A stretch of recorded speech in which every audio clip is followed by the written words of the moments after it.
Hello students, ये video class 12 के students के लिए है जिनकी पुस्तक गद्य संकलन का आज हम पहला चैप्टर पढ़ने जा रहे हैं जिसका नाम है पुत्र प्रेम। सबसे पहले हम इस कहानी के लेखक के बारे में जानेंगे जिनका नाम है मुंशी प्रेमचंद्र जी। मुंशी प्रेमचंद्र जी का हम सबसे पहले जीवन परिचय जानते हैं। हिंदी के कथा एवं उपन्यास सम्राट प्रेमचंद्र जी का जन्म उत्तर प्रदेश के वाराणसी के निकट लम्ही नामक गांव में 31 जुलाई सन 1880 को हुआ था। बचपन में इनका नाम धनपत राय था। इनके पिता अजायब राय डाक घराने में काम किया करते थे। बचपन में पिता के देहांत होने के बाद इनके ऊपर घर का पूरा भार आ गया था। ये पहले उर्दू में नवाब राय के नाम से कहानियाँ लिखा करते थे। हिंदी में लेखन के लिए इन्होंने अपना नाम प्रेमचंद्र रखा। इनका निधन 8 अक्टूबर को सन 1936 को वाराणसी में हुआ। प्रेमचंद्र जी के लेखन पर गांधीवादी विचारधारा का प्रभाव हमें दिखाई देता है। प्रेमचंद्र जी की कहानियाँ मानसरोवर 8 भागों में प्रकाशित हुई थी। निर्मला, गोदान, गबन, कर्मभूमि, रंगभूमि आदि प्रेमचंद्र के उल्लेखनीय उपन्यास हैं। आइए अब हम पुत्र प्रेम कहानी के बारे में पढ़ते हैं। बाबू चैतन्य दास अर्थशास्त्र के ज्ञानी थे।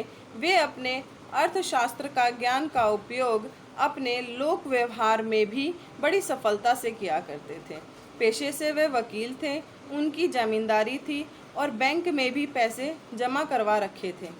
वे बहुत सोच विचार कर पैसे खर्च किया करते थे। जिस खर्च में किसी किस्म का लाभ न हो वे ऐसे खर्च से भागते थे। चैतन्य दास के 2 पुत्र थे, एक शिवदास और दूसरा प्रभुदास। दोनों पुत्र बहुत होनहार और चतुर थे, लेकिन पिता चैतन्य दास को अपने बड़े पुत्र प्रभुदास से विशेष अपेक्षाएं थी।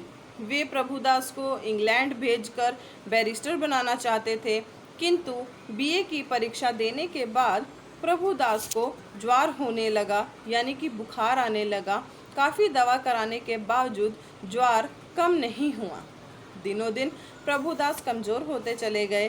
धीरे धीरे वह इतने कमज़ोर हो गए कि उनके उठने बैठने की शक्ति तक समाप्त हो गई थी।